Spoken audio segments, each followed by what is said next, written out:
Combien de fois tu es là. Je te dis merci pour ta magnificence.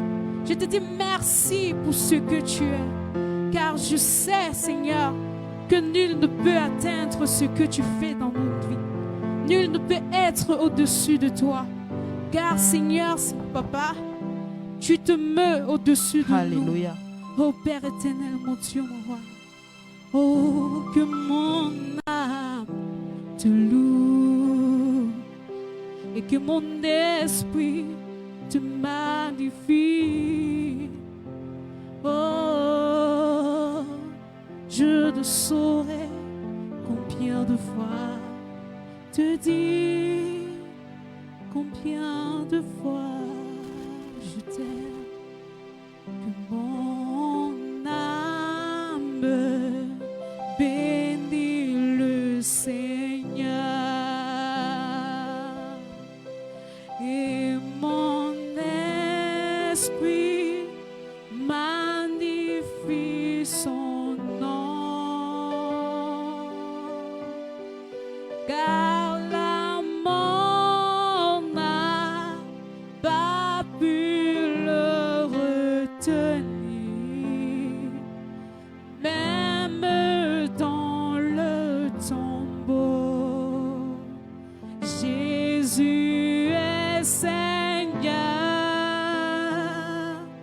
même dans le tombeau. Jésus est Seigneur. Mon âme bénit le Seigneur. Est-ce que tu peux acclamer? Est-ce que tu peux taper dans les mains? Mon esprit magnifie son nom. Car la mort n'a pas pu le retenir, même dans le tombeau. Jésus est Seigneur, même dans le tombeau. Jésus est Seigneur. Mon âme bénit le Seigneur et mon esprit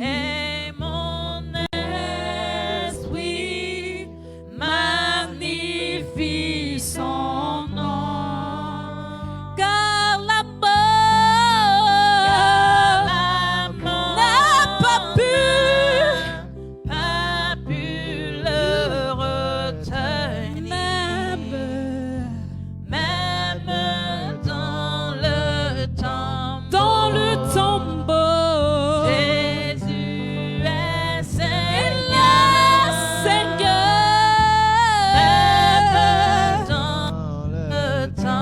dans le tombeau. Jésus est Seigneur. Oh, même dans le tombeau. Jésus, il est Seigneur.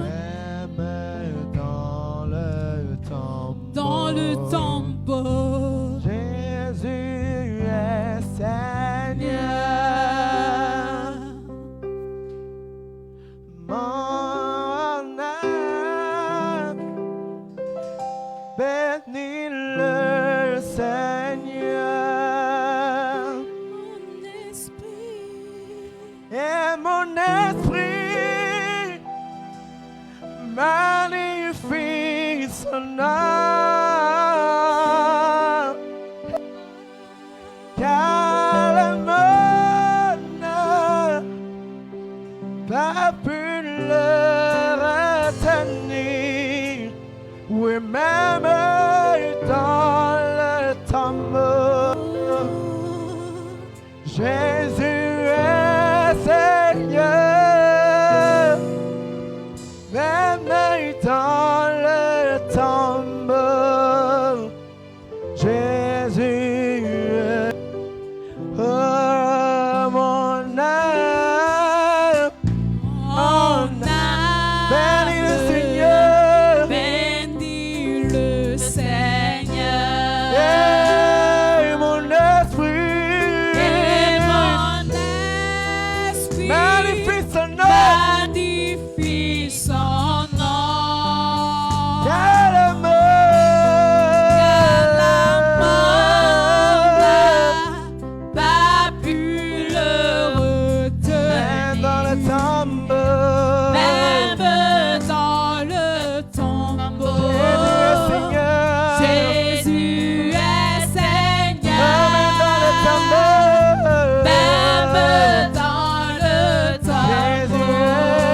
Continue de déclarer la seigneurie de Jésus. Continue de déclarer sa seigneurie. Même dans le tombeau, il reste Seigneur. Bien-aimé, laisse-moi te dire une chose. Quelle circonstance par laquelle tu passes, n'en demande pas moins que Dieu reste. N'en demande pas moins que Jésus reste Seigneur. Alors continue de confesser sa seigneurie. Même dans le tombeau, Jésus est Seigneur. Même dans le tombeau, Jésus est Seigneur. Même dans le tombeau, Jésus est Seigneur. Même dans le tombeau, Jésus est Seigneur.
Oh, quel incroyable Dieu est-ce que tu es.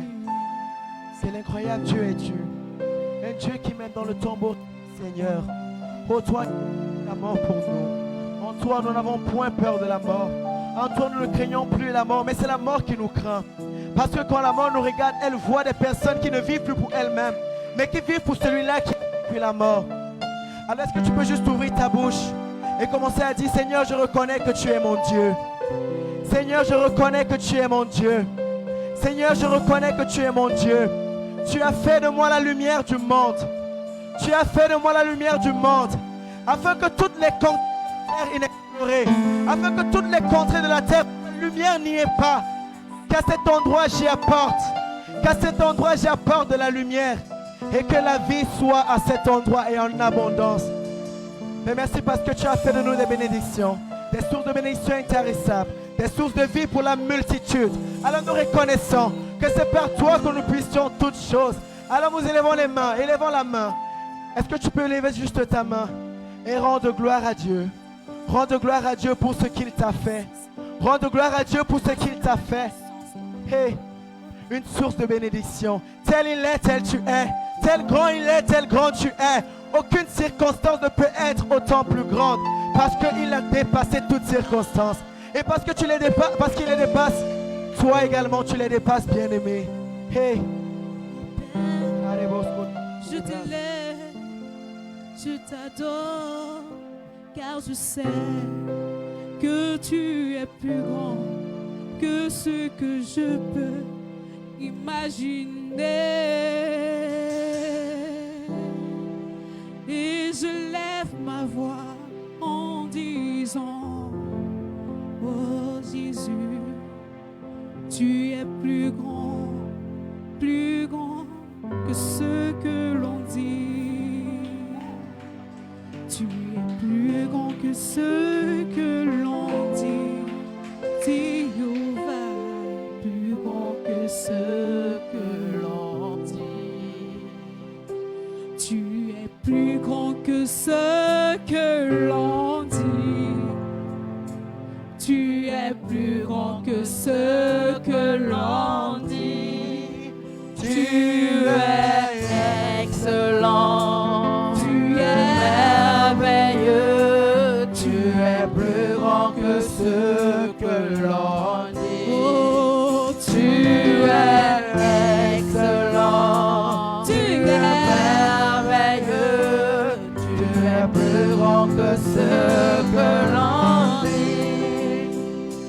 Tu es plus grand que ce que l'on dit.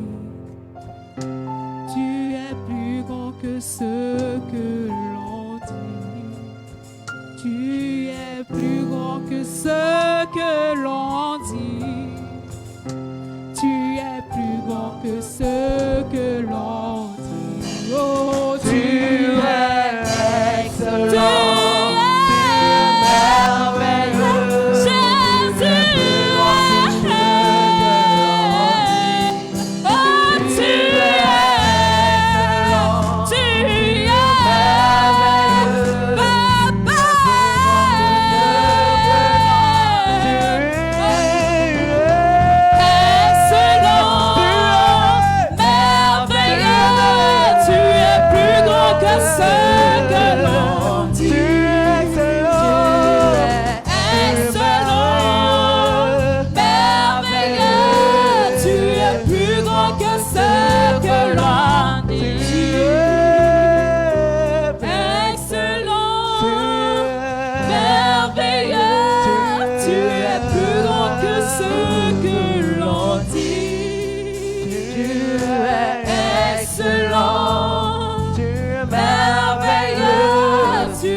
Plus grand que ce que l'on dit. Tu es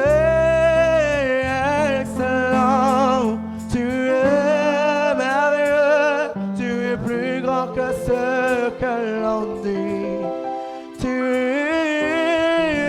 excellent, tu es merveilleux, tu es plus grand que ce que l'on dit. Tu es excellent, merveilleux, tu es plus grand que ce que l'on dit. Pendant que tu dis que ton Dieu est excellent, vois-toi comme cette personne excellente. Pendant que tu déclares qu'il est excellent, vois-toi comme cette personne excellente. Vois-toi comme cette personne merveilleuse. Vois-toi comme cette personne plus grande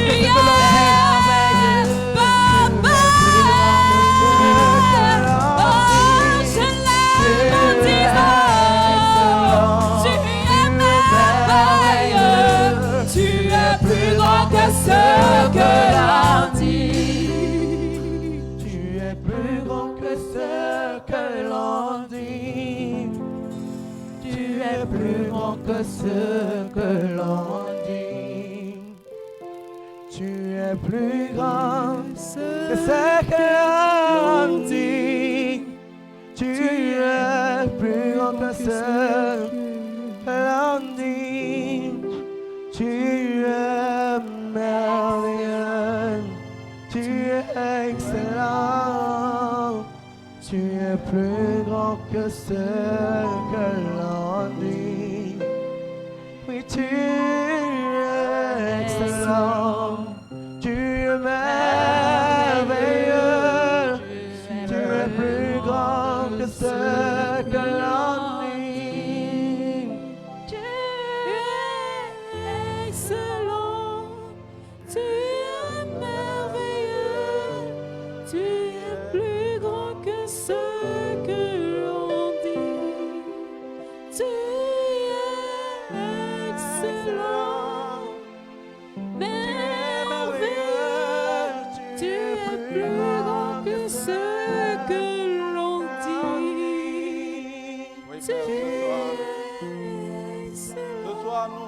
Encore que tu es plus grand que ce que l'on dit.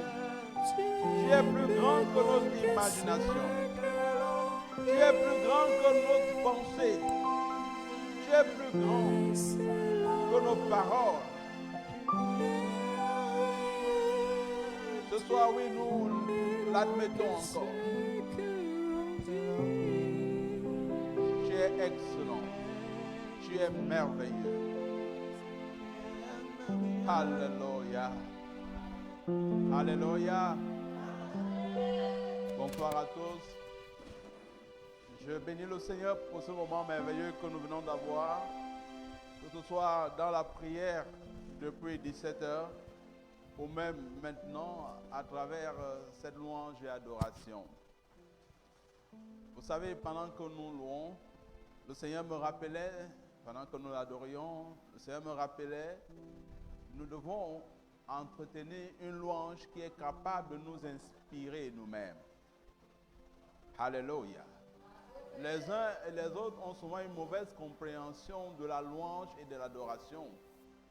En fait, lorsque nous adorons le Seigneur, lorsque nous le louons, nous devons pouvoir être capables d'être inspirés. Vous savez, l'œuvre de Dieu est une œuvre inspirée. La parole de Dieu que nous avons dans la Bible est une parole inspirée.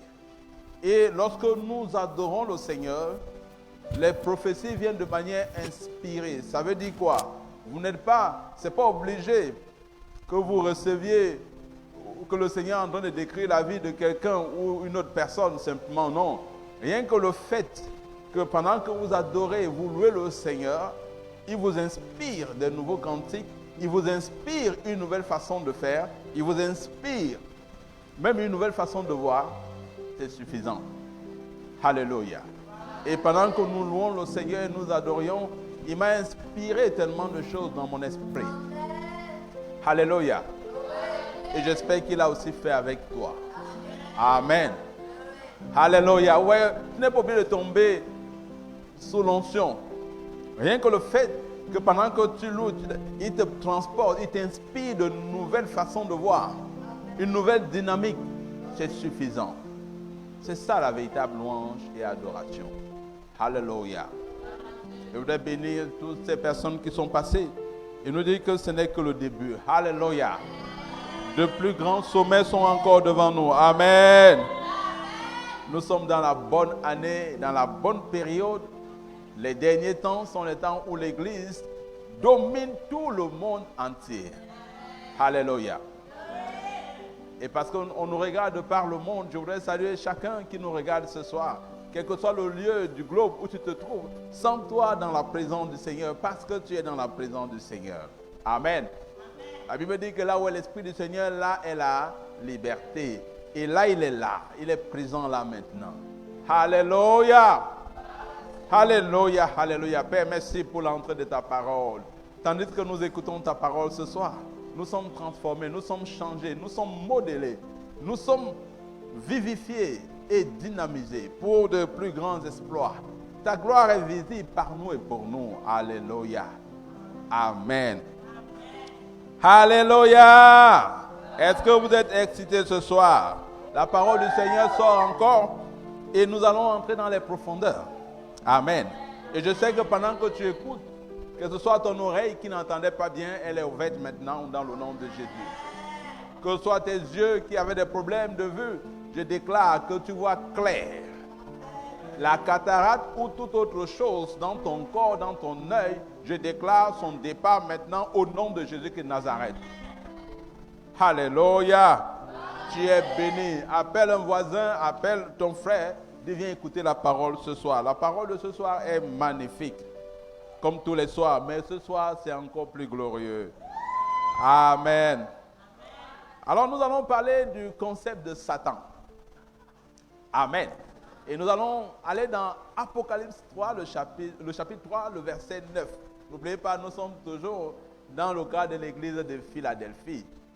Oui, je prends assez de temps là-dessus parce qu'il y a tellement à dire dans l'église de Philadelphie. Parce que je vous ai dit, ça fait partie de l'une des églises, il y en a deux, ça fait partie de l'une des églises à qui le Seigneur n'a fait aucun reproche. Alors pourquoi le Seigneur ne fait aucun reproche à cette église?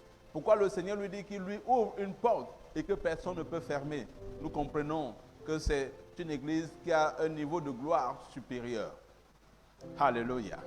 Et le fait que nous l'étudions nous amène à nous approprier chaque arme, chaque élément de sa domination et de sa victoire. Apocalypse 3, le verset 9. Nous avons lu depuis le verset 7 jusqu'au verset, je crois, 12-13, où nous parlons de l'église de Philadelphie. Mais nous allons nous focaliser ce soir simplement sur le verset 9. Pas l'unique verset de notre entretien du soir, mais ce sera le verset ouvroir, le verset qui nous permet d'ouvrir les vannes de la révélation. Amen. Oui, allons-y. Apocalypse 3, le verset 9. Apocalypse 3, verset 9. Voici, Je te donne de ceux de la synagogue de Satan qui se disent juifs et ne le sont pas, mais qui mentent. Voici, je les ferai venir, se prosterner à tes pieds et connaître que je t'ai aimé. Amen. Amen. Regardez écoutez ce que le Seigneur Jésus dit. Il dit, je te donne ceux de la synagogue de Satan, qui se disent juifs et qui ne le sont pas. Le Seigneur Jésus nous montre tellement de vérité dans ce court verset. Il dit, je te donne de ceux de la synagogue. La synagogue, c'est le lieu qui était un peu comme une expression du temple. Vous savez, à cause de ce que le temple était à Jérusalem et que le pays d'Israël était grand, à la période avant la venue du Seigneur Jésus, et notamment, n'est-ce pas, après la déportation, après le retour de la déportation, les Juifs ont trouvé nécessaire de construire de petits lieux, de petites assemblées, où le peuple se retrouverait à chaque sabbat, à chaque fête solennelle, pour écouter, étudier la parole du Seigneur ensemble. Et c'est à ce moment donc qu'il y a eu l'érection, n'est-ce pas, de la classe de tout ce qu'on appelle les Sadducéens, les pharisiens et tout l'ordre sacerdotal et même rabbinique à ce moment. Alléluia. Et dans les synagogues, donc, il y avait donc des responsables, des chefs de synagogue qui étaient un peu comme les responsables administratifs. Et selon qu'ils étaient amis avec un parti ou un autre, alors il y avait donc ce qu'on appelle dans la synagogue des affranchis, la synagogue de ceci, donc selon différents courants. Un peu comme aujourd'hui dans notre contexte moderne, on parle, on va dire, église des pentecôtistes, église des baptistes, ouais, selon chaque courant. C'est vrai que c'était uniquement dans le judaïsme, mais il y a plusieurs courants. Ouais, à l'époque du Seigneur Jésus, on nous parle des Sadducéens qui ne croyaient pas en la résurrection. Mais ils faisaient partie du judaïsme. Vous voyez que c'est assez inquiétant. Dans le judaïsme, c'est-à-dire que la religion qui vient par la loi, ils abolissent le fait qu'on puisse revenir à la vie. Donc c'était un des différents courants qu'on trouvait dans le judaïsme. Alléluia. Et la synagogue donc était une assemblée qui se retrouvait dans une ville. Dans une ville, pour avoir une ou deux synagogues, ou même plusieurs, selon qu'il y a des partisans de telle doctrine dans le judaïsme ou pas. Alléluia. C'est pourquoi, vous voyez, à Jérusalem même, il y avait plusieurs synagogues. Et quand le Seigneur Jésus, vous vous rappelez, quand il arrive, il entre dans le temple. Après, il va aussi dans un endroit qu'on appelle la synagogue. On lui donne le rouleau et il lit. Donc, il y avait vraiment des endroits comme ça, assez répartis dans les villes, où le sabbat, il entre, et puis, selon qu'on l'apprécie ou pas, on lui donne la parole. C'est quoi vous verrez dans certains endroits, Jésus, le chef de la synagogue, lui donnait de parler. À d'autres endroits, vous vous rappelez, par exemple, la femme qui avait été liée, comme le Seigneur Jésus disait, qui avait été liée par le diable depuis, je crois, il parlait de 12 ans. Vous vous rappelez? Et le chef de la synagogue lui a dit que venez, il faut venir un autre jour en dehors du sabbat pour être guéri. Pourquoi? Parce que c'est lui qui manageait la synagogue à ce moment. Amen. Donc, voilà, pour que vous compreniez ce qu'on appelle la synagogue. Donc, quand Jésus dit, je te donne de ceux de la synagogue de Satan, qui se disent juifs et qui ne le sont pas. Et c'est à partir de là que nous allons commencer à étudier pour la première phase aujourd'hui, le concept de Satan. Amen. Alors, Satan, dans l'étymologie grecque, Satan veut simplement dire l'opposant, l'adversaire. Satan veut dire opposant, Satan veut dire adversaire. Et vous vous rappelez également qu'il y a aussi... Donc, Satan n'est pas son nom, en fait. Satan n'est pas le nom de celui que nous connaissons comme Satan. Ce n'est pas son nom, c'est un titre. Alléluia. C'est un qualificatif, c'est un descriptif de la personnalité, du caractère de la personne. Donc, quand la Bible dit Satan, le diable, Satan, c'est pas son nom originel, c'est Lucifer. Satan donc est le qualificatif qui décrit un type d'action qu'il a. Et dans ce cadre, l'action là, c'est, par rapport à Satan, l'action, c'est l'opposition, c'est l'adversité. Donc l'adversaire, l'opposant. Maintenant, diable vient toujours du grec diabolos, qui lui veut dire l'accusateur. Alléluia. Donc quand on dit Satan, le diable, ça ne veut, vous allez comprendre que ça ne veut vraiment rien dire. On doit dire Satan, je te chasse. Ça, tu ne veux vraiment rien dire. Alléluia. Parce que c'est l'adversaire. Adversaire dans quoi? Je te chasse. Toi, le diable, ça c'est le diable. Dans quoi? C'est l'accusateur. Est-ce qu'il t'a accusé pour que tu dises qu'il est le diable? Alléluia. Lisons dans Matthieu 16, verset 23. Vous voyez, à un moment, Jésus a dit à Pierre qui venait de faire une très belle confession. Vous vous rappelez dans Matthieu 16, je crois après le verset 16 jusqu'au verset 18, Pierre fait une très belle confession. Il dit, tu es le Christ, le Fils de Dieu vivant. Mais dans le verset 23 que nous allons lire, Jésus dit, est-ce que tu peux nous le lire s'il te plaît? Déjà, lis le verset 16 où il décrit, où Jésus lui dit, voilà. Matthieu 16, verset 16. Simon Pierre répondit, tu es le Christ, le Fils du Dieu vivant. Oui, continue jusqu'au verset 18. Jésus, reprenant la parole, lui dit, tu es heureux, Simon, fils de Jonas, car ce ne sont pas la chair et le sang qui t'ont révélé cela, mais c'est mon Père qui est dans les cieux. Et moi, je te dis que tu es Pierre, et que sur cette pierre, je bâtirai mon église, et que les portes du séjour des morts ne prévaudront point contre elle. Amen. Amen. Maintenant, lis le verset 23. Verset S'il te 23. plaît, oui. Mais Jésus se retournant dit à Pierre, arrière de moi, Satan, tu mets en scandale, car tes pensées ne sont pas les pensées de Dieu, mais celles des hommes. Alléluia. Regardez comment Pierre vient de confesser, faire une très belle confession au Seigneur Jésus. Et plus loin, il fait une autre confession. Et Jésus le traite. Il dit, arrière de moi, Satan. Ici, il y a beaucoup de gens qui ont essayé d'interpréter en disant que non, Satan était derrière Pierre. Et Jésus voyait Satan. Non. Il faut comprendre ce qu'on entend par Satan. Alléluia. Alléluia. Regardons une autre parabole dans le chapitre 3, le verset 23. Chapitre 3, Matthieu chapitre 3. Oui. Verset 23. Matthieu chapitre 3. Et après le verset 23? Bon, allons dans Matthieu 16, verset 6. Matthieu 16, verset 6. Oui. Jésus leur dit, gardez-vous avec soin du levain des pharisiens et des sadducéens. Les disciples raisonnaient en eux-mêmes et disaient, c'est parce que nous n'avons pas pris de pain. Jésus l'ayant connu dit, pourquoi raisonnez-vous en vous-même, gens de peu de foi, sur ce que vous n'avez pas pris de pain? Alléluia. Maintenant, va dans Matthieu 12, le verset 26. Matthieu 12, verset 26. Vous verrez ce que le Seigneur dit, le Seigneur Jésus lui-même. Oui. Si Satan chasse Satan, il est divisé contre lui-même. Comment donc son royaume suscitera-t-il? Alléluia. Ça veut dire que ouais, Jésus intègre le fait qu'il peut avoir deux entités du nom de Satan.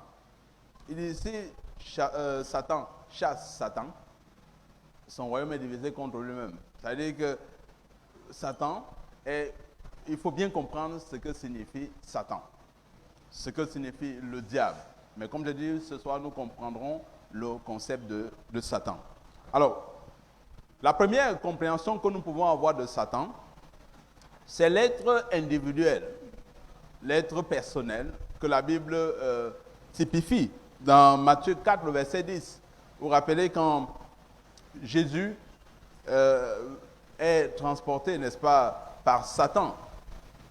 Pendant qu'il a fini de jeûner 40 jours, la Bible dit que, on va plutôt lire Matthieu 4, le verset 10. Matthieu 4, verset 10. Oui. Jésus lui dit, retire-toi, Satan, car il est écrit, tu adoreras le Seigneur ton Dieu et tu le serviras lui seul.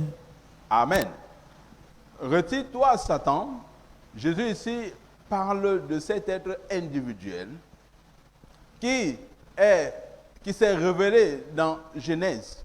Rappelez-vous dans Genèse 3 avec Adam et Ève. La Bible l'a appelé dans Apocalypse, le chapitre, à partir du chapitre 13, la Bible l'appelle le serpent ancien, le diable, Satan. Donc c'est à cet être individuel-là que Jésus parlait. Quand Jésus dit, retire-toi de moi, Satan. C'est un être singulier, individuel. Alléluia. Mais vous verrez que dans la suite, quand Jésus revient d'entre les morts, définitivement, à très peu d'occasions, la Bible parle de cet être individuel. Je voudrais que vous puissiez bien comprendre. C'est dans Apocalypse que la Bible singularise Satan. Dans la majeure partie des références, quand on parle de Satan. Et vous voyez que quand on parle, on donne un autre descriptif encore. Satan, le diable.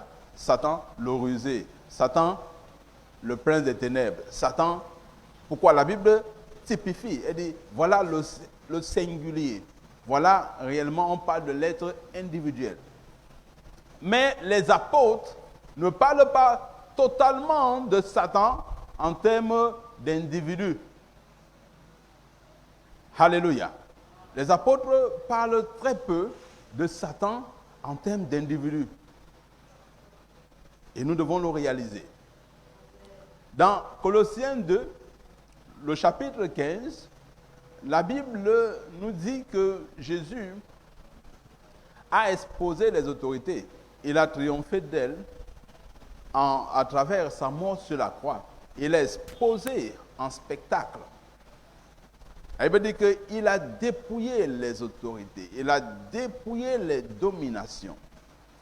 Il les a livrées publiquement en spectacle, en triomphant d'elles par la croix.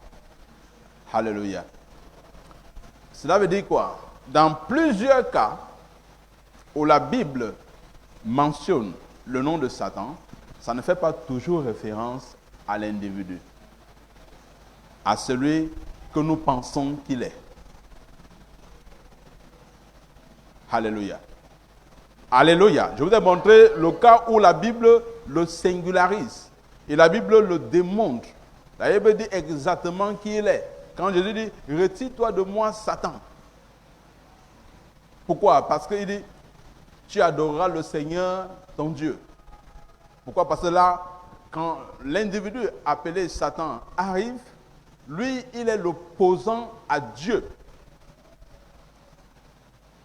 Il y a trois antagonismes dans la théologie biblique.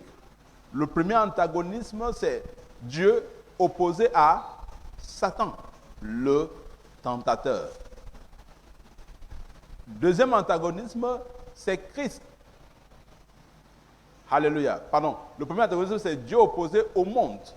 Le deuxième antagonisme, c'est Christ opposé au diable en tant que Satan. Troisième antagonisme, c'est le Saint-Esprit opposé à la chair, la vie sensuelle. Alléluia. Alors, quand donc Satan, en termes d'individu, vient, généralement, il s'oppose à Christ en termes d'individu. Donc, vous voyez que dans plusieurs cas, beaucoup n'ont même pas vu Satan lui-même. Parce qu'il est l'antagonisme de Christ. C'est pourquoi il pouvait se révéler à Christ et le tenter personnellement. Mais dans beaucoup de cas, ce n'était pas généralement Satan, l'être spirituel dont on parle. Que ce soit avec Paul ou même Pierre. Quand il parle de Satan, il ne parlait pas beaucoup. Il ne parlait même pas de l'être spirituel, l'ange déchu. Alléluia. Amen. J'espère que vous comprenez ce que je dis. Alors, allons donc dans la deuxième notion. Là, je parlais de la première notion de Satan, qui est l'être individuel, l'ange déchu. Alléluia. La deuxième, et c'est celui qu'on dit, puisque Satan lui-même se déguise en ange de... Vous penserez que ça parle de l'être individuel. Que non. Alléluia. Vous verrez, si vous lisez bien le contexte, ça ne parle jamais de Satan en termes de l'individu. Satan ne se déguise pas en ange de lumière. Satan est un ange de lumière. Alléluia. Il est glorieux. Il a une certaine gloire. Allons dans la deuxième notion de Satan. Voyons dans Colossiens 2, le verset 16. Tout à l'heure, nous étions au verset 15. Maintenant, regardons au verset 16. Colossiens 2, le verset 16. Oui. Deux personnes donc ne vous jugent au sujet du manger ou du bois, ou au sujet d'une fête, d'une nouvelle lune ou des sabbats. Il dit que personne ne vous juge donc. Paul ici intègre le fait que le jugement, c'est-à-dire que les accusations, peuvent donc désormais venir des hommes et non de celui qui a été dépouillé. Parce que l'ange déchu a été déchu. L'aiguillon par lequel il tenait l'humanité, c'est-à-dire le péché, a été ôté. Alléluia. Pour mieux comprendre, allons dans 1 Thessaloniciens 15. Vous pourrez lire à la maison jusqu'à 1 Thessaloniciens 3. Donc on va lire 1 Thessaloniciens 2, à partir du verset 15 jusqu'au verset 18. Et puis vous pouvez continuer. Vous savez, vous avez dit que c'est dans notre modernité que nous avons mis les chapitres. Mais à l'époque, beaucoup d'enseignements d'écriture biblique n'avaient pas de chapitres. C'est les psaumes qui étaient souvent repartis en chant, en lyrique. On pourrait dire le premier chant, le second chant. Mais les autres, c'était des épîtres. Notamment, quand on voit Thessaloniciens, c'était une épître. Donc, pas besoin d'avoir des chapitres. C'est nous qui avons généralement mis cela en chapitre pour pouvoir avoir une pensée. Mais ça a souvent un peu enlevé la compréhension. Vous savez, beaucoup de personnes qui ont écrit la Bible dans notre langue française n'étaient pas des enfants de Dieu. Ça veut dire que jamais n'avaient pas la perspective de la compréhension. C'est pourquoi il faut toujours lire tout ensemble du livre pour avoir la totale compréhension. Ne prenez pas juste un verset pour en établir une doctrine, vous allez vous tromper. Alléluia. Donc allons dans 1 Thessaloniciens 2, à partir du verset 15. Et comme je dis à la maison, vous pouvez voir 1 Thessaloniciens 3 aussi. Ce sera la suite. Oui, allons-y. 1 Thessaloniciens 2, à partir du verset 15. Ce sont ces Juifs qui ont fait mourir le Seigneur Jésus et les prophètes, qui nous ont persécutés, qui ne plaisent point à Dieu et qui sont ennemis de tous les hommes. Nous empêchons de parler aux païens pour qu'ils soient sauvés, en sorte qu'ils ne cessent de mettre le comble à leurs péchés. Mais la colère a fini par les atteindre. Pour nous, frères, après avoir été quelque temps séparés de vous de corps, mais non de cœur, nous avons eu d'autant plus ardemment le vif désir de vous voir. 1 Thessaloniciens 2, verset 18. Aussi voulions-nous aller vers vous, du moins moi, Paul, une et même 2 fois, mais Satan nous en a empêchés. Alléluia. Si nous arrêtons au verset 18, et si nous comprenons le contexte du verset 15, nous réalisons là-bas que Satan n'est pas l'ange déchu, mais Satan, c'est les Juifs. Les Juifs qui s'opposent à l'enseignement de Christ. C'est les Juifs qui se lèvent contre la propagation de l'évangile authentique. Donc quand Paul dit, nous avons voulu aller 1 ou 2 fois, mais Satan nous a empêchés. Il ne parle pas de l'être angélique. Il parle ici de l'opposition des Juifs. Pourquoi? Parce que quand Paul, généralement, vous voyez, à cause de ce que c'était un apôtre qui était connu, vous vous rappelez dans Actes, quand on nous décrit son procès à partir du chapitre 21, même à partir du chapitre 18, quand on décrit, les Juifs avaient un chef d'accusation contre Paul en disant que c'est lui qui secoue tout l'Empire romain avec l'enseignement de Jésus. Ça veut dire qu'il s'était donné pour mission de s'opposer à Paul partout où Paul partirait. C'est pourquoi quand on voyait l'individu Paul, il se levait. Quel que soit, vous verrez dans Acte 26, quand il se levait dans Acte, je crois, 21, quand il voulait partir dans une ville, ils envoyaient des personnes là-bas pour s'opposer. De telle sorte que si Paul veut entrer dans la synagogue, ou alors si Paul veut faire autre chose, il soulevait ce qu'on appelait du tumulte. Et rapidement, les gardes romains se levaient donc pour venir empêcher Paul. Donc il causait du trouble, empêchant Paul d'annoncer clairement l'évangile. Donc c'est cela, ou alors c'est cela que Paul appelle Satan. Regardez encore le verset, le chapitre 3. Vous voyez, il dit, Satan nous en a empêchés. Mais il explique comment est-ce qu'il a contourné le Satan là. Lisons le chapitre 3 de 1 Thessaloniciens. 1 Thessaloniciens chapitre 3 à partir du verset 1. Oui. C'est pourquoi, impatients que nous étions, et nous décidant à rester seuls à Athènes, nous envoyâmes Timothée notre frère, ministre de Dieu dans l'évangile de Christ. Vous voyez comment il a contourné? Il savait que s'il se déplace, ils vont le suivre. Alors il a donc utilisé leur tactique eux-mêmes en envoyant plutôt quelqu'un qui avait la même expression que lui, c'est-à-dire Timothée. Il a envoyé Timothée maintenant pour que Timothée aille rendre ministère. Donc vous voyez que dans l'enseignement de Paul, généralement Satan à quelques occasions, comme je l'ai dit, Satan s'en réfère, ou alors se réfère à l'ange déchu. Mais dans la majeure partie des autres versets, le Satan dont on parle, c'est en fait les Juifs. Alléluia. Regardons un autre passage. Vous regardez dans Acte 14, Acte 17. Vous allez voir ça peut-être à la maison. Acte 14, Acte 17, Acte 18, Acte 21 et Acte 23. Dans notre lecture biblique, je crois que nous avons vu tous ces passages. Nous nous sommes rendus compte de la vive opposition des Juifs. Et ils faisaient vous vous rappelez par exemple, lorsque Paul était devant le roi Agrippa, à un moment, ce roi a été averti. Non, pardon, le roi Félix, je pense. À un moment, le roi a été averti que les Juifs s'étaient fait raser. Ils avaient fait un vœu en disant que s'ils ne tuent Paul, ils ne vont ni manger ni boire.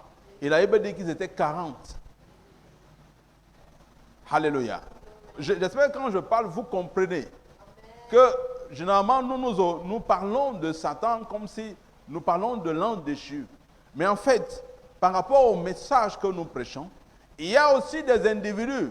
Donc, le Satan ici représente l'individu, l'être ou le système humain. L'être individuel ou le système humain qui se lève et qui s'oppose à la prédication de l'évangile. Souvent, l'ange déchu qu'on appelle Satan n'est même pas à côté. Alléluia.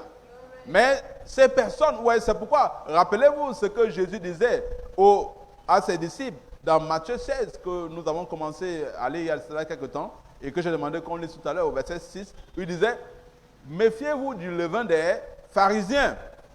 Jésus n'avait pas, il savait que le diable, il a déjà traité le dossier du diable, de l'ange déchu.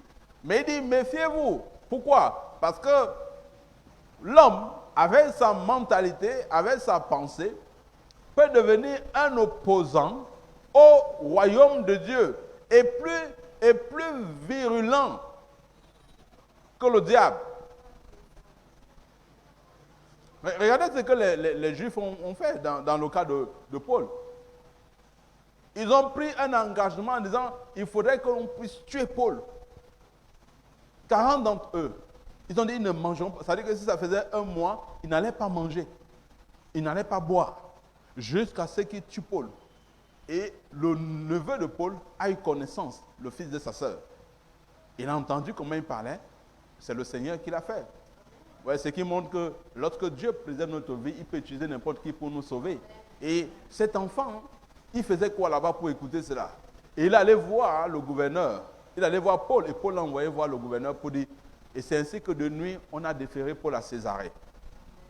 Pourquoi? Parce qu'il savait que si on fait comparaître Paul devant le Sanhédrin le lendemain, ces personnes qui étaient 40 devaient se donner la mort ou alors devaient tuer Paul. Je vous dis pour que vous puissiez comprendre qu'il y a des personnes qui peuvent décider de se lever contre vous. Pourquoi? Parce que la manière avec laquelle vous prêchez l'évangile, ou alors la puissance de l'évangile que vous prêchez, les embête. Alléluia. Empêche qu'ils déploient, ils se déploient. Empêche qu'ils fassent ce qu'ils veulent faire. Et ils se lèvent. Ils prennent des engagements. Alléluia. Amen. Ouais, et Paul rappelle dans 1 Thessaloniciens que nous avons lu dans le verset, chapitre 2, le verset 15 que nous avons lu, il dit, ce sont ces mêmes Juifs qui ont tué le Seigneur Jésus. Et à une occasion ici, je nous parlais déjà dans Jean 8 de ce qui se passait, de comment Jésus a dit aux Juifs qui avaient cru en lui en disant, vous êtes la postérité, vous avez pour père le diable. Alléluia. Pour vous montrer jusqu'à quel niveau les Juifs étaient capables d'aller. Paul savait cela. Puisque lui-même d'abord, il avait été comme ça. Rappelez-vous, il mentionne, quand Étienne est tué, il mentionne au bas, pour dire qu'on déposait les habits chez un jeune du nom de Saul. Alléluia. Donc il savait qu'il y avait une vive opposition qui pouvait naître de la part des hommes. Il connaissait tout cela. Et c'est pourquoi pendant tout son ministère, ce n'était pas nécessairement des esprits, mais c'était des hommes. Des hommes qui se levaient contre la prédication de l'évangile. Et vous voyez, ce qui est curieux, c'est que justement, il y avait deux types de juifs. Il y avait je parle de ce qu'on appelle le système de Satan. Ouais, je suis en train d'expliquer Apocalypse 3, le verset 9, où Jésus dit, je t'ai donné ceux de la synagogue de Satan qui se disent juifs et qui ne le sont. Alléluia. Il dit ceux de la synagogue de Satan, ceux qui s'opposent à ton message, je te les ai donnés. Il y a des gens qui s'opposent à ton message. Je me rappelle quand le Seigneur m'est apparu pour me donner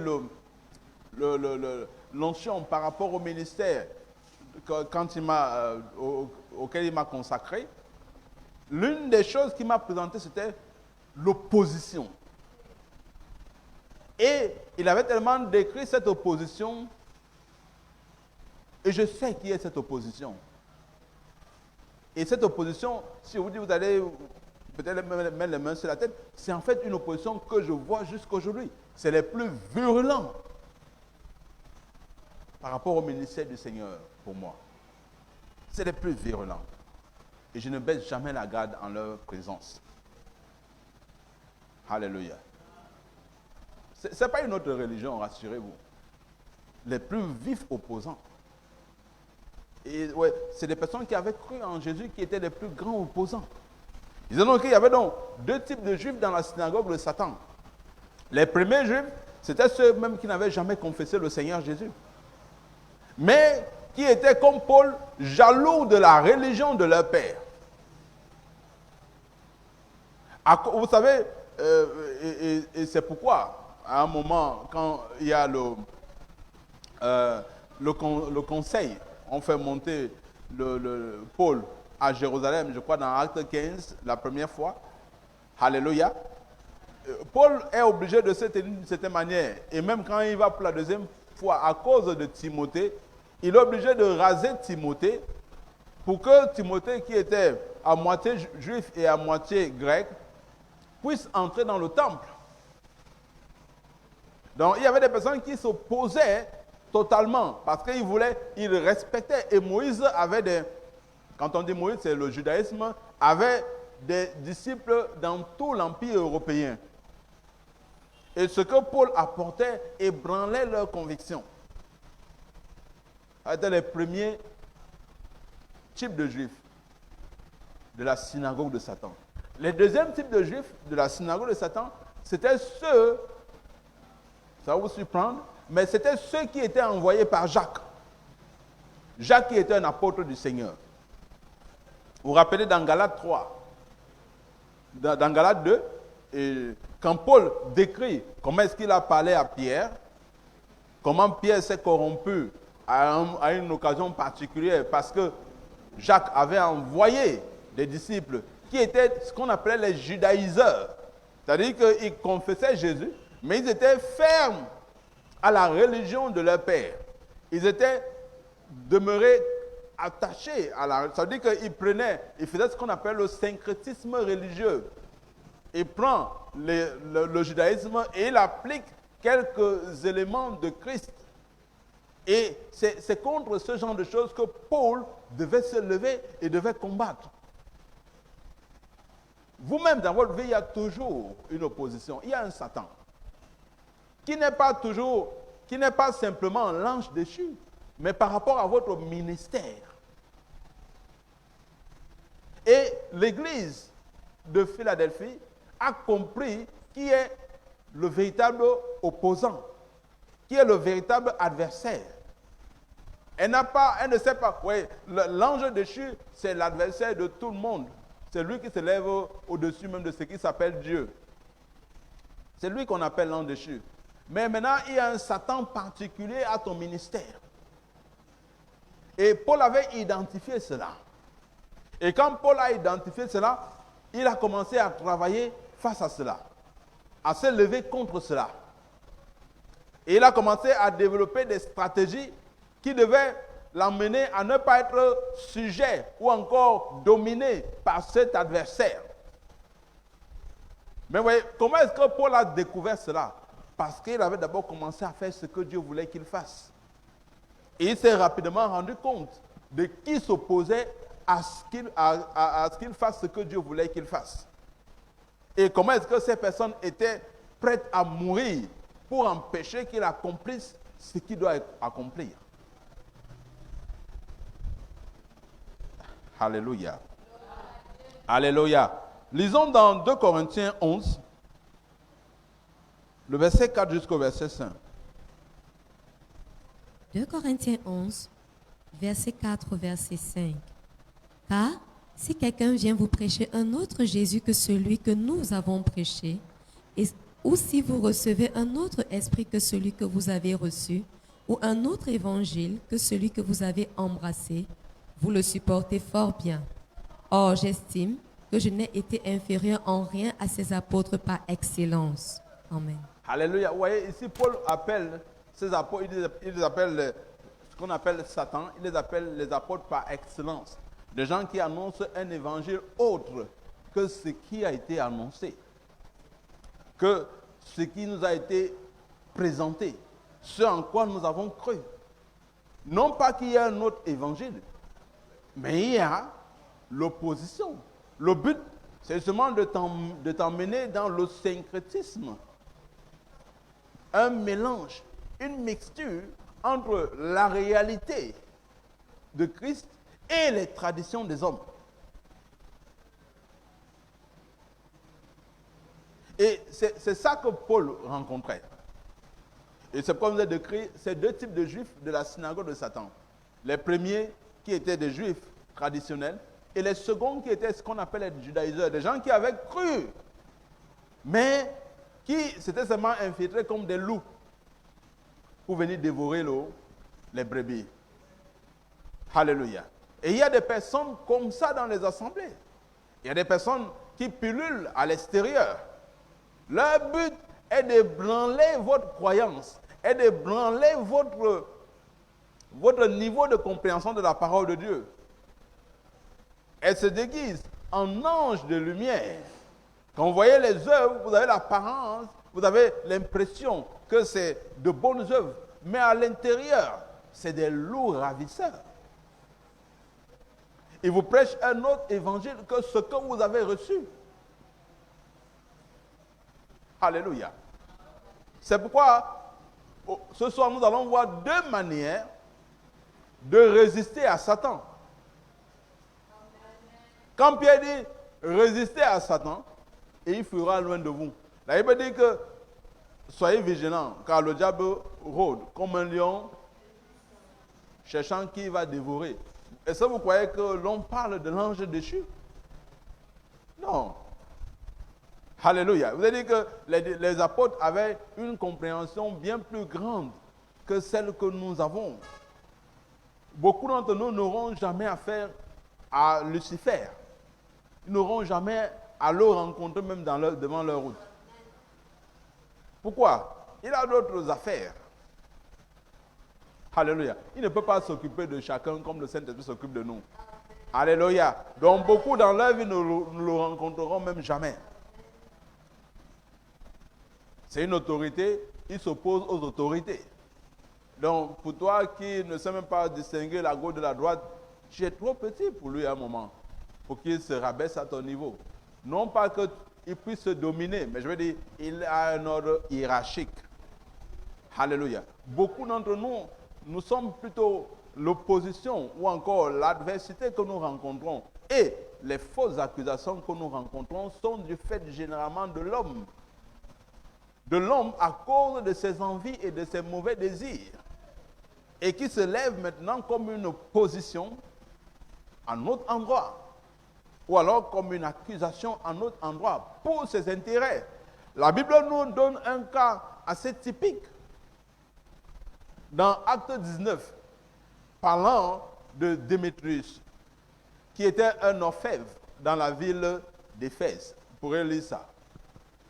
La Bible montre comment, lorsque Paul est arrivé à Éphèse, il a prêché l'évangile. Et Démétrius, qui était un orfèvre, dans le langage simple, c'était comme un fabricant de statuettes. Donc, quelqu'un qui est un orfèvre, généralement, c'est des personnes qui travaillent avec des matériaux, des minerais, pour faire des objets de fonte.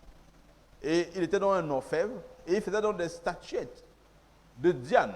Diane qui était la déesse des Éphésiens. Diane qu'on appelait également Artémis, la déesse de la fertilité. Donc, généralement, il y avait des personnes qui venaient et qui, peut-être pour avoir la fertilité dans leur foyer ou encore dans leurs affaires, se procuraient comme des statuettes. Ouais, c'était de la sorcellerie. Ils se procuraient ces statuettes-là pour que leurs affaires marchent, que ce soit à la maison ou dans la profession.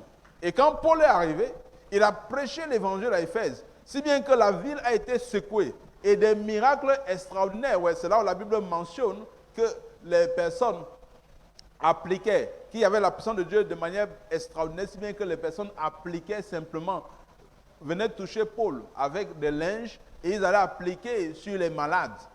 Et des choses extraordinaires se produisaient. Alors il y avait donc une puissance, la puissance de Dieu active et dynamique et extraordinaire à Éphèse, si bien que le commerce de Démétrius est tombé. Oui, imaginez-vous, vous avez des rentrées dans notre cadre moderne de, disons, $1000 par mois. C'est beaucoup d'argent pour quelqu'un. Il a $1000 par mois, c'est quelque chose comme 500, quelque chose de 600 000. Alléluia. Et du jour au lendemain, son affaire tombe. À cause de vous, qui est venu prêcher l'évangile. Mais vous croyez que qu'est-ce qu'il va faire? Alléluia. Il s'oppose. Et c'est ça que Démétrius a fait. Démétrius, qui était certainement le plus en vue des orfèvres, a rapidement rassemblé des personnes qui avaient la même profession que lui. Pour leur dire, vous lirez ça dans Acte 19, il leur a dit, mes chers amis, le Paul que vous voyez là et tous ses compagnons sont venus faire tomber notre commerce. Si nous ne faisons rien, c'est fini. Nous allons fermer la boutique et rien ne pourra plus se faire. Alléluia. Pourquoi? Parce que les gens ne vont plus venir acheter nos statuettes, puisqu'ils auront la puissance de Dieu. Alléluia. Oui, est-ce que la Bible a mentionné qu'il y avait le diable Lucifer là-bas? C'est un homme qui s'est rendu compte des intérêts qu'il avait et qui a mobilisé, alléluia, des personnes comme lui pour les amener à s'opposer à Paul. C'est un exemple. Peut-être dans votre activité, c'est la même chose. Alléluia. Peut-être dans votre manière de prêcher l'évangile, c'est la même chose. N'allez pas totalement lier le diable. Il a déjà été fait. Il est déjà déchu. Alléluia. Chassez-le. Mais trouvez des stratégies et des techniques pour contourner cette opposition. Alléluia. Et c'est pourquoi Pierre dit, résistez au diable et il fuira loin de vous. Quand il vient avec telle technique, tu as déjà préparé. C'est pourquoi nous anticipons. Nous ne restons pas attentifs. Vous croyez que si des personnes sont dans des sectes ésotériques et qu'ils voient comment votre église grandit, des personnes donnent leur vie au Seigneur, est-ce que vous croyez qu'elles ne vous porteront pas plainte pour qu'on vienne fermer votre boutique, votre église? Alléluia. Elles porteront plainte. Elles vont monter les gens dans votre environnement pour se lever contre votre église, pour se lever même contre un leader, pour monter des dossiers contre. C'est pourquoi vous voyez, il y a beaucoup de dossiers contre les serviteurs de Dieu qui pendent en justice. Pourquoi? Le but, c'est l'opposition. Stopper leur ministère. Alléluia. Oui, ils servent la cause de Satan, Lucifer, mais eux-mêmes, ils ont leurs intérêts. Ils ne font pas ça pour rien. Alléluia. Nous avons lu 2 Corinthiens 11.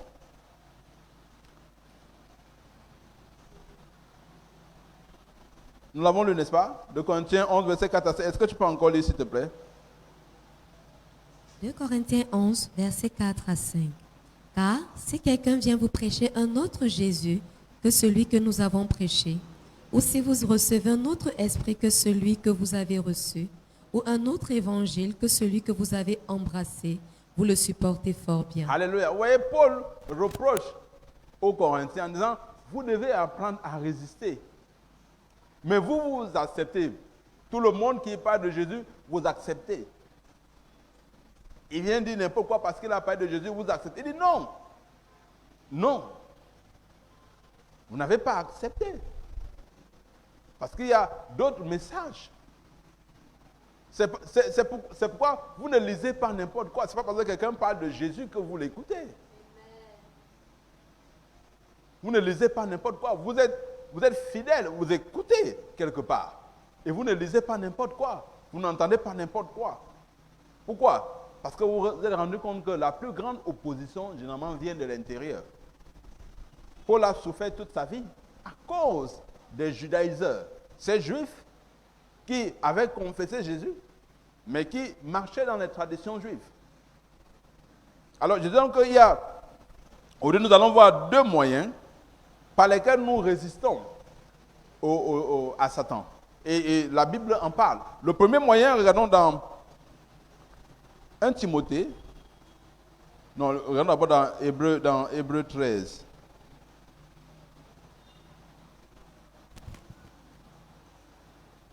Hébreux 13.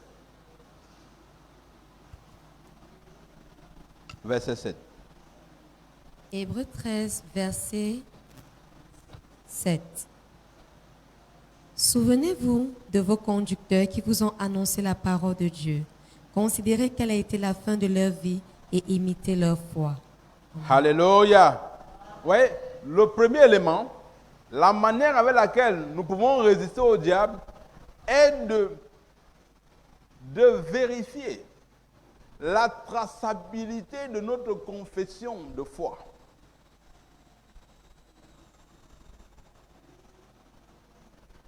Veillez sur la traçabilité de notre confession de foi. Paul dit, imitez vos conducteurs. Regardez comment ils ont marché. Imitez-les. Ne croyez pas à n'importe quoi ou à n'importe qui se lève du jour au lendemain et vient raconter des histoires. Non. Imitez-les. Alléluia. Est-ce que nous sommes ensemble? Lisons, est-ce qu'il y a une autre version? Je voudrais voir dans une autre version.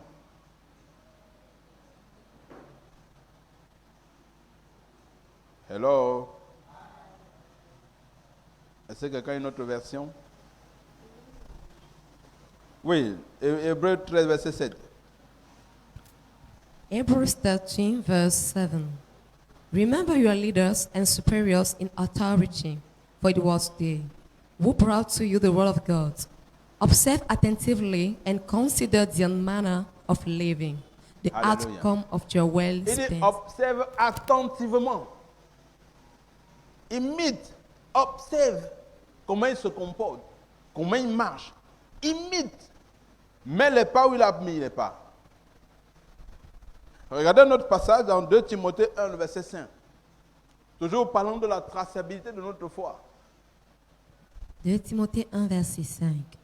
Gardant le souvenir de la foi sincère qui est en toi, qui habita d'abord dans ton aïeul Loïs Oui. et dans ta mère Eunice, et qui, j'en suis persuadé, habite aussi en toi. Alléluia. Vous voyez, Paul est capable de dire à Timothée, imite. La foi que tu as ne vient pas de nulle part. Tu as vu comment ton aïeul Loïs a marché. Ta mère même, tu as vu comment elle a marché. Alléluia. Imite la traçabilité. Sois capable de répertorier. Ouais, c'est pourquoi, même ici dans cette église, on a ce qu'on appelle des repères, des pères de la foi. On imite. Dans Hébreu 11, celui qui a écrit Hébreu, je pense toujours que c'est Paul, parce que ça ressemble à son écriture. Il dit, nous devons imiter ceux qui par la foi ont acquis, ont marché dans les promesses de Dieu, ont vu les promesses de Dieu accomplies dans leur vie. La Bible dit qu'ils ont ouvert la gueule des lions, ils ont fermé la gueule des lions, ils ont marché dans le feu et ainsi de suite. On doit pouvoir imiter leur foi. Cela parle justement d'avoir quelqu'un qu'on suit. Ne pas se lever et dire que, ok, moi désormais Dieu me parle n'importe comment. Non. Quelle est la traçabilité de ta foi? Est-ce qu'on peut la repérer dans l'histoire? Est-ce qu'on peut la repérer dans l'histoire? Ou alors toi tu es un Moïse qui sort de nulle part, qui est sorti des eaux. Alléluia. Ou alors un Élie. Élie parut. Non, non. Tu dois avoir une traçabilité. Dans la même chose, regardez dans Proverbe 22, le verset 28, il dit, ne déplace pas la bonne ancienne que tes pères ont posée. Il y a des fondements, des fondamentaux de ta foi. En tant que né de Dieu qui ont été placés, ne vomis pas sur ces fondamentaux. Ils t'ont permis d'arriver où tu es. Ne les vomis pas. Alléluia. Et il y a des personnes arrivées à un moment, ils oublient même les repères de leur foi. Ils oublient la loyauté, ils oublient la fidélité, ils oublient le respect qu'ils avaient à l'endroit des personnes qui étaient avec elles. Non, non. Ne déplace pas la bonne ancienne. Alors, le deuxième élément, comment résister à Satan? Vous avez dit que Satan n'est pas un individu simplement, mais c'est également, ce n'est pas l'individu, l'âme déchu seulement, c'est également l'homme, c'est le système humain. Alléluia. Donc le deuxième moyen, et nous le voyons dans Apocalypse 3, le verset 9 que nous avons lu tout à l'heure, je crois au verset 8, oui. Est-ce que nous pouvons lire rapidement, s'il vous plaît? Apocalypse 3, le verset 8. Je connais tes œuvres. Voici, parce que tu as peu de puissance et que tu as gardé ma parole et que tu n'as pas renié mon nom, j'ai mis devant toi une porte ouverte que personne ne peut Alléluia. fermer. Oui, le Seigneur Jésus dit, le moyen par lequel il résiste et que Satan, lui, tous ceux de la synagogue de Satan, lui sont confiés, le moyen c'est qu'il a gardé la parole. Donc le deuxième moyen c'est de garder la parole. Garde la parole. Garde la parole. Il n'a pas dit garde la Bible. Il n'a pas dit garde les enseignements. Il dit garde la parole. Et la parole est dans ta bouche. La parole n'est pas dans ta poche. Quelqu'un ne peut pas me dire la parole est dans l'air. Non, la parole n'est pas. La parole est dans ta bouche. Alléluia. La parole est dans ta bouche. C'est pourquoi quand quelqu'un est muet et qu'il ne peut pas parler, c'est l'une des choses les plus terribles. Parce qu'il ne peut pas déployer ce qu'il veut faire. Ou alors, il ne peut pas manifester ses sentiments ou alors ses expressions. Alléluia. Mais la parole est dans ta bouche. À toi maintenant de la garder. Garde la parole. Ne pas dire que fais une pile d'enseignements, tu gardes chez toi, non. Garde-les. Garde-les dans ta bouche. Parle la parole. C'est-à-dire que ne laisse pas qu'on te dise n'importe quoi. Ce que tu connais, tu défends. Alléluia. Ce qu'on t'a enseigné, tu le dis, tu le défends. Tu ne laisses pas qu'on te dise n'importe quoi. Voilà ce que j'ai appris. Je défends ce que j'ai appris. Je ne me laisse pas tromper. Je ne me laisse pas aller à tout vent de doctrine. Non, je sais ce que j'ai appris. Je l'ai expérimenté. Si je l'ai expérimenté une fois, cela veut dire que c'est expérimentable. Alléluia. Je l'ai expérimenté une fois et je continue à l'expérimenter parce que la Bible, c'est clair. Je le vois dans la parole. C'est établi. C'est une doctrine, c'est un fait biblique. Je le vois manifeste. Alors je reste posé sur cette parole et je la garde. Alléluia. Alléluia, alléluia. Est-ce que tu es béni ce soir? Alléluia. Est-ce que tu crois que la parole du Seigneur t'a rendu ministère? Je sais qu'elle t'a rendu ministère. Bénis le Seigneur parce qu'elle t'a rendu ministère. Bénis-le parce que cette parole est capable de te garder. Maintenant que tu la gardes, elle-même te garde. Elle est capable de te préserver.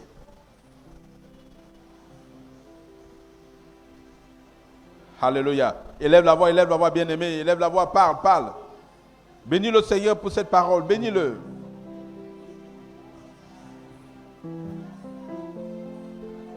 Bénis-le, bénis-le, bénis-le, bénis-le.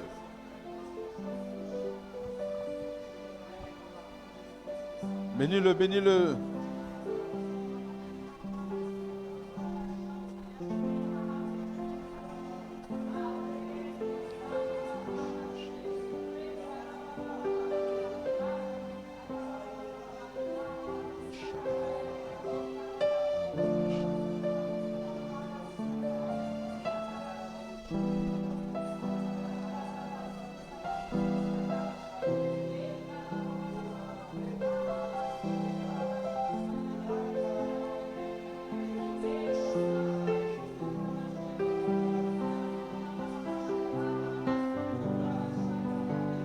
Alléluia.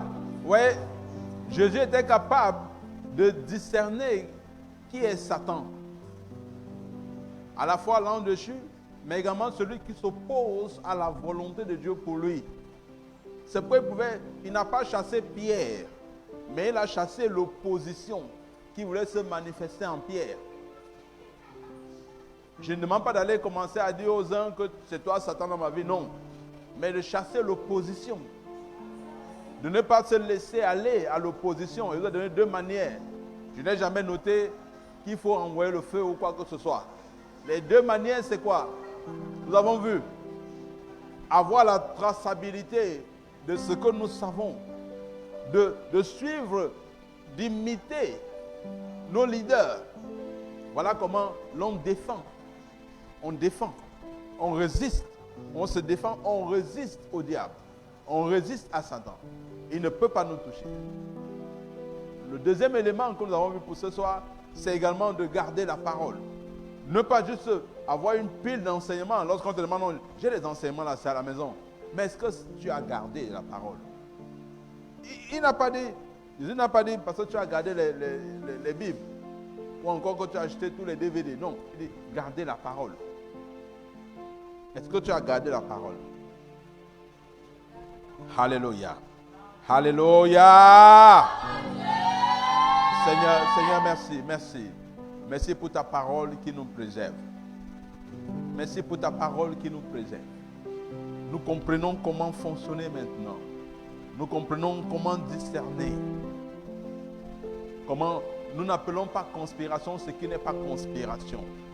Nous discernons, Père. Nous discernons. Nous avons l'intelligence. Nous discernons. Et nous appliquons le remède. Nous appliquons la solution où il faut et quand il faut. Merci pour nos vies, Père. Merci pour nos vies. Merci pour nos vies. Merci pour ce soir. Merci pour ta grâce qui nous amène de gloire en gloire. Merci, merci Seigneur. Merci. Alléluia. Et le peuple dit Amen. Je voudrais te parler particulièrement également toi qui m'écoutes et qui passe par plusieurs challenges. Soit tu as donné ta vie au Seigneur, mais tu ne sais pas comment rendre cela actif dans ta vie. C'est juste resté une confession verbale, mais tu ne vis pas cela. Ce soir également, tu peux vivre cette nouvelle expérience. Donner une nouvelle façon d'être à ta vie. Aujourd'hui, tu peux marcher sur l'expression du caractère glorieux du Fils de Dieu. Également, toi qui n'as jamais invité Jésus dans ta vie comme Seigneur et Sauveur, je t'encourage à le faire ce soir. La vie en Christ est particulière et c'est la meilleure. Il ne te demande ni argent ni or. Il a donné sa vie pour toi afin que tu vives tout l'héritage. La Bible dit que Jésus est venu pour ôter le péché de tout le monde entier. Et dans 1 Corinthiens 15, la Bible nous fait savoir que c'est le péché qui est la cause de tout le malheur sur la terre. Mais tu comprends, dans Jean 1, 29, c'est lui qui ôte le péché, c'est Jésus qui est venu ôter le péché. Donc il est capable de te donner ce qu'aucun homme ne t'a donné, ce qu'aucune autorité ne t'a donné. Et ce soir, tu peux l'inviter, comme tu invites ton ami. Tu peux l'inviter et il viendra en toi. Et non seulement il viendra en toi, mais tu ne seras plus jamais le même. Tu deviendras une nouvelle création. Et tu pourras avoir accès au trône de Dieu à chaque moment. Tu peux le faire ce soir en répétant ces paroles. Et tu le répètes sincèrement. Tu vas devenir un enfant de Dieu. Est-ce que tu peux dire avec moi, Seigneur Jésus, j'ai écouté ce soir que tu es mort avec moi sur la croix. Mais aussi, je crois que tu es revenu d'entre les morts pour que je vive en nouveauté de vie. Je reçois cette vérité dans mon esprit.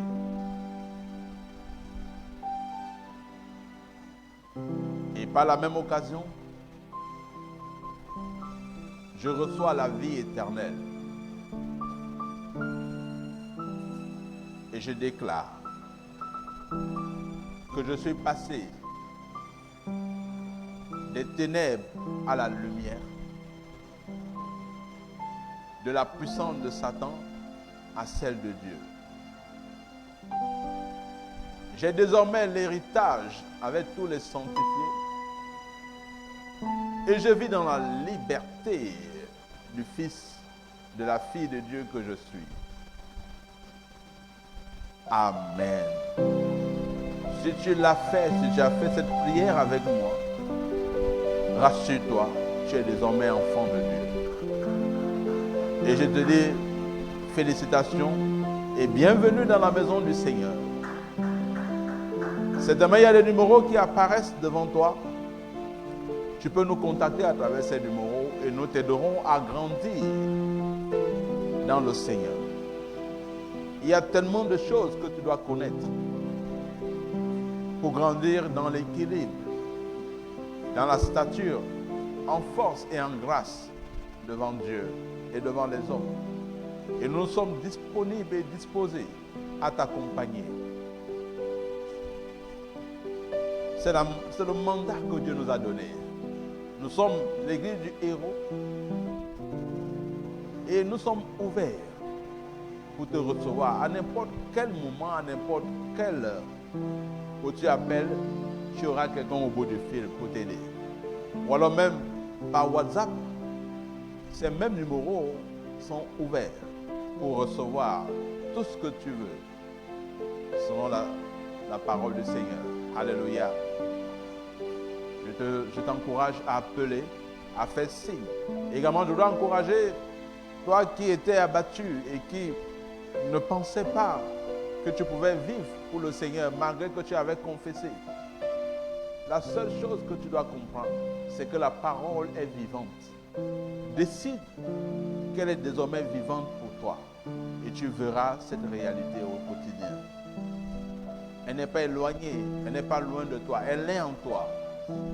Décide et tu verras ta vie différente et changer pour toujours. Alléluia. Père, je te bénis, je te rends grâce pour ce peuple nombreux, pour ceux qui se sont engagés à marcher en nouveauté de vie. Père, tu les gardes. Jésus avait prié. Et je te rappelle sa prière. Le malin ne les touche point. Ils sont en sécurité. Et ils grandissent en sagesse et en stature devant toi et devant les hommes. Ils déploient ta gloire. Merci pour ta fidélité. Amen. Les mêmes numéros que tu vois sont des numéros, nous sommes en service, nous sommes en plein culte. Tu peux également faire des transactions pour déposer tes offrandes, tes dîmes, tes partenariats. Les mêmes numéros que tu vois sont des numéros qui sont ouverts. Si tu peux juste déposer et faire savoir que tu as déposé, je bénis tous ceux qui le font. Alléluia. Et Dieu qui donne la semence au semeur continuera à faire abonder les finances et la richesse pour vous. Amen. Alléluia, alléluia. Bénis le Seigneur pendant que tu donnes tes offrandes. Pour tous ceux qui sont en ligne, je nous dis, nous nous retrouvons dimanche quand il sera 10h sur les mêmes canaux. Alléluia. Ne changez pas de canaux, sur les mêmes canaux à 10h dimanche. Nous continuerons dans les profondeurs de la parole qui nous transforme. Alléluia. Amen. Shalom, shalom. Nous sommes bénis et nous restons bénis. Nous continuons en musique pendant que nous apportons nos dîmes, nos offrandes, nos partenariats. Alléluia.